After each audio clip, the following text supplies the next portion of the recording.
Hey everyone, Ken from Whispering Souls. So I was going through some stuff today, and I just saw a bunch of pictures. I found them kind of funny, so I figured, hey, let's do a video on some memes and see how they act, or very similar to us. So, so let's take a few. Let's look at a few of them. Okay, so there's one.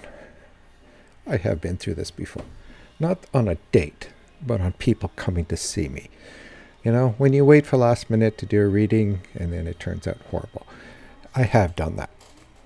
I've had people come over to my place, and again, I didn't really focus on them or whatnot, and I came up and I just got this bad feeling. I said, I should have done that.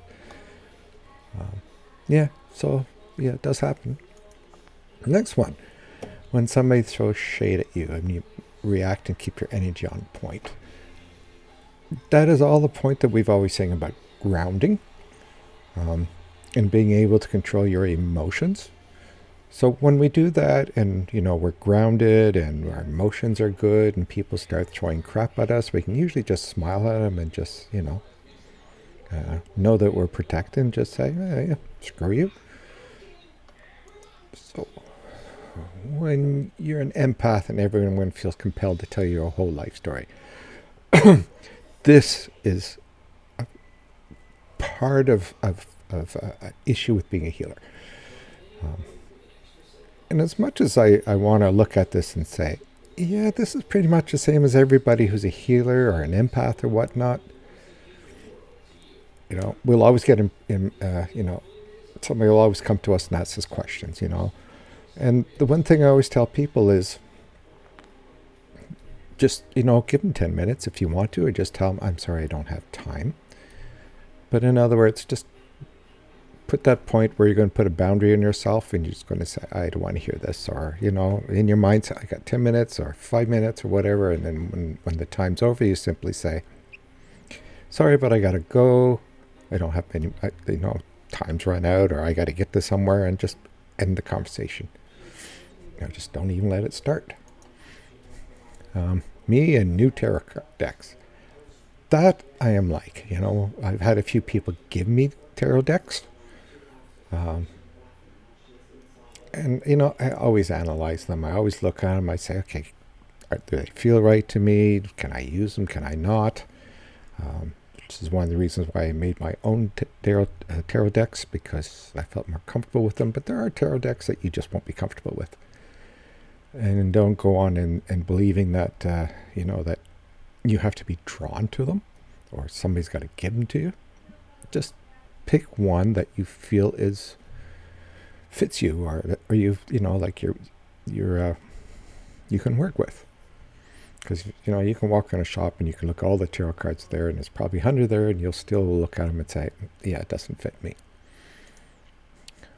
When somebody asks you for free tarot readings, bitch, do you work for me?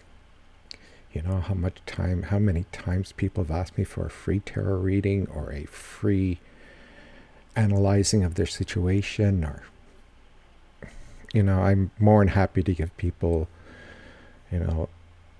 insights or inspiration or whatnot. But, when you have people that come up to you and kind of say, hey, do you have time for a free reading, or do you have time to do this? Or I get phone calls from young girls or whatnot, and from, all over the countries asking me, do you think you can give me a 5-minute read for free? And, again, you have to put that boundary up, and you have to say, okay, you know what, I did one this week free. I'm done this week. Up to you. But, yeah, this is usually how I feel at times when people keep asking me for a free read. You stated that you never asked to be born. The Akashic records determined that was a lie. Yes, it is a lie if you say that.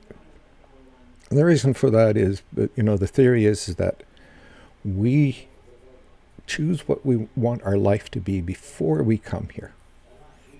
We sit there and we go, you know what? I want to go through this life, or I have to do to finish my lessons. And you can either ask to being a very happy life, or you can pick to have a miserable life, because some of the lessons we learn are very negative lessons. And, some people just want to learn all at once, so they have a very miserable life. Other people want to have a very comfortable life. But in the end, we have to balance everything else. So we do the negative side and we do the positive side. And in the end, that's how we pass our lessons. So, yeah.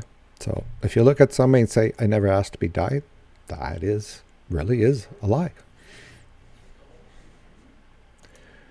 Oh, coming back from the crystal shops store. Yes. Be honest with you, I do some reads in a crystal store, or place up here in Carlton Place. I forgot her name. Anyway, I have seen people go in and they have spent a large amount of money on crystals, and that's great because if you have a belief in it, what you're doing is you're putting on that belief into your spiritual side, and your spiritual side will impose that into your physical side.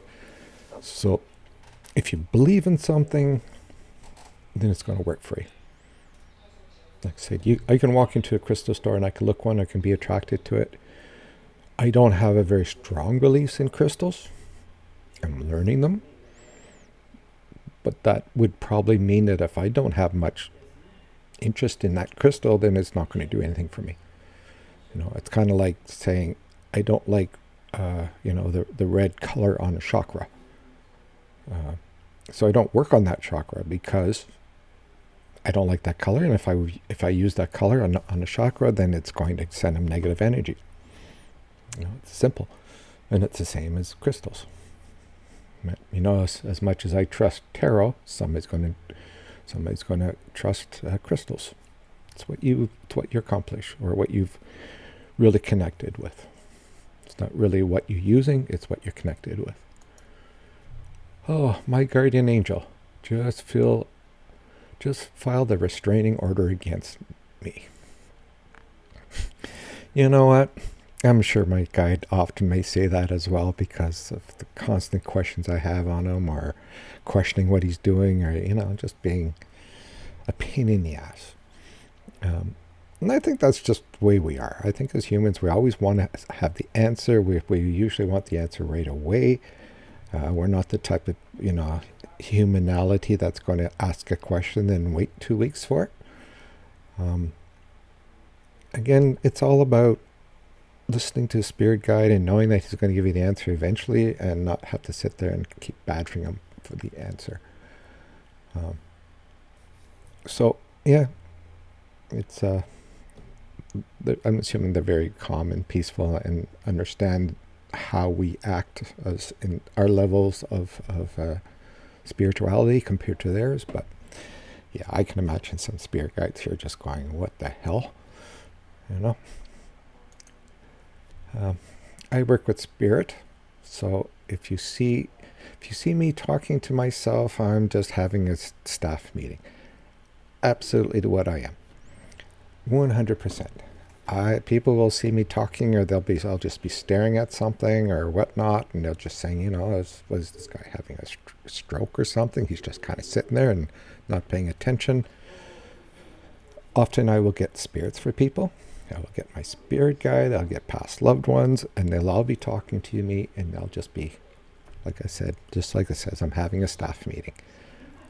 When we have past loved ones, we will also drift off when we're watching TV, or some of us just babble away.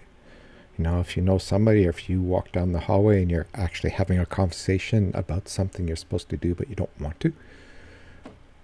Again, conversation, because typically humans do not talk out loud to ourselves because we hear everything inside. So typically if we're arguing outside, it's because we've been trained that when we're trying to argue or something, we argue with something that's exterior to us. So this one matches me. Me trying to meditate, and my cat trying to astral project themselves into my meditation to tell me he's hungry. Perfect example. Maybe not the astral project, but how many times have you sat there and tried to meditate and some animal comes up to you and just crawls on you or pokes you, or It's almost like they're trying to distract you from what you're doing. If you put them in a different room or you're locked in the room, they're going to be scratching at the door very soon. It's very hard to do kind of meditations when there are animals in the house. Really are. So if you're having problems with that, I just suggest go outside and sit in a chair somewhere and just try to meditate outside. Or if you have a partner, get them to distract the animals. But yes, I've gone through that too when I meditate and some animal. I have 3 cats and one of them will pop up on top of me, or they'll play with something, they'll distract me, and I'll open up my eyes to see what they're playing with. So, yep. Next one, me trying to keep my throat chakra in check before I pop off and hurt somebody's feelings. Alright, that's just human nature. We all have to think in our heads not to say something. There are certainly people who will say what they want to at any particular time, but there are certainly people, as a normal human being who respects other people, we control our throat chakra. We control what they are, or, invoke it at a higher level so we don't say what we really want to say. Pull tarot cards. Pull tarot cards. Let me reshuffle this. Can't be right. And pulls the same card. Yep. Often people will ask me that question and I'll do a reading for them, and then when the card's reading, they'll ask me the same question again and I'll redo it, and typically it's the same card or the same meanings or whatever. So yeah, if that is the answer you're supposed to get, that's the answer you're going to get. And if you do it too many times, then it's just useless, because spirit guides will just say, I already told you twice, I'm not playing this game anymore.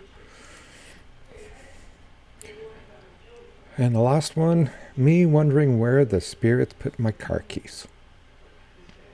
I have talked to so many spirits that do this to people. If you leave your keys out, then they are going to move it. But they've also told me this is not kind of a prank. A lot of times they will hide your car keys simply because they don't want you to leave at that time. You may get an accident. You do have pranking ones, obviously. We have spirits that actually move something or hide something in us and never tell us where it is. But most of the time, what they'll do is you can't find the car keys where you put them. They'll put their hand over it. You can't see them, so you walk around the house looking for it. You come back, and then the keys are where they're started. But let me a little story about ours, where me and my son were sharing a set of car keys, and one day neither one of us could find them. I checked my pockets, everywhere, where I figured that they would have dropped, and because I do have a habit of putting things in my pants and then leaving them or dropping them somewhere without, they might fall on something that makes no noise. So we couldn't find them that day. So we woke up the next morning and my son walked in with the car keys in his hand, and he says, I said, where would you find them? And he says, they're hanging on a hook in my bedroom. Let me just say this thing.